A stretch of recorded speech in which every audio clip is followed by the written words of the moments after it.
शहराची खबरबात या बातमीपत्राचे प्रायोजक आहेत Mac care super speciality hospital Ahmednagar.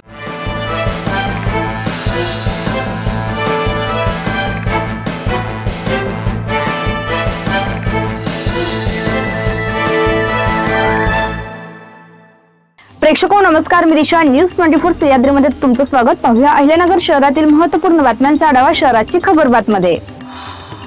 शहरातील नगर मनमाड रोडवरील वाईनच्या दुकानासमोर दुचाकी चोरट्यांनी चोरून नेली। ही घटना बुधवारी सायंकाळी 6:30 वाजेच्या सुमारास घडली। या प्रकरणी मकरंद मधुकर आडकर यांनी दिलेल्या फिर्यादीवरून तोफखाना पोलीस ठाण्यात दुचाकी चोरीचा गुन्हा दाखल करण्यात आला आहे।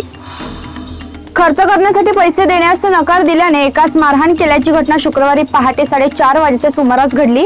अकबर अली आमर अली इराणी असे मारहाण झालेल्या व्यक्तीचे नाव आहे। त्यांनी दिलेल्या फिर्यादीवरून जाहिद यांच्या विरोधात भिंगार कॅम्प पोलीस ठाण्यात गुन्हा दाखल करण्यात आला आहे। शहरासह उपनगरामध्ये मोठ्या प्रमाणात अवैध धंदे चालू आहेत।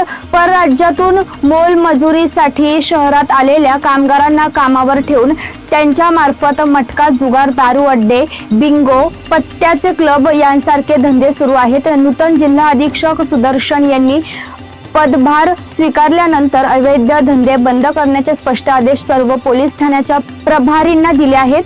त्यांच्या आदेशानंतर अवैध धंदे बंद होणे अपेक्षित होते, मात्र पोलीस अधीक्षकांच्या आदेशानंतरही शहरातील रेल्वे स्टेशन भागात पत्र्याच्या शेडमध्ये पत्त्यांचा क्लब सुरू होता। हा भाग कोतवाली पोलीस ठाण्याच्या हद्दीत येतो।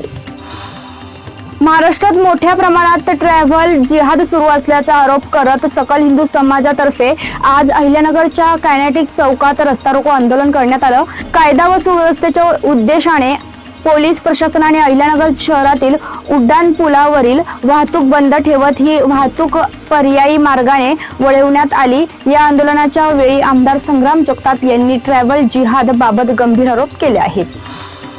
सावेडी गावातील महापौर उद्यान परिसर सध्या बालगोपालांच्या आनंदाने आणि उत्साहाने फुलून गेला आहे। माजी महापौर बाळासाहेब वाकळे यांच्या वतीने आयोजित करण्यात आलेल्या समर कॅम्पला विद्यार्थ्यांचा उत्स्फूर्त प्रतिसाद मिळत आहे। उन्हाळ्यातील शालेय सुट्टीत मुलांनी मोबाईल आणि टीव्ही पासून दूर जात मैदानी खेळ, संस्कार आणि विविध कला उपक्रमांकडे वळावे या उद्देशाने आयोजित करण्यात आलेल्या या समर कॅम्पमध्ये शेकडो विद्यार्थ्यांनी सहभाग घेतला होता।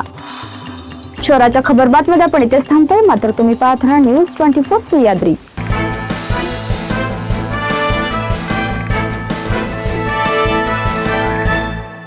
शहराची खबरबात या बातमीपत्राचे प्रायोजक होते Mac care super speciality hospital Ahmednagar.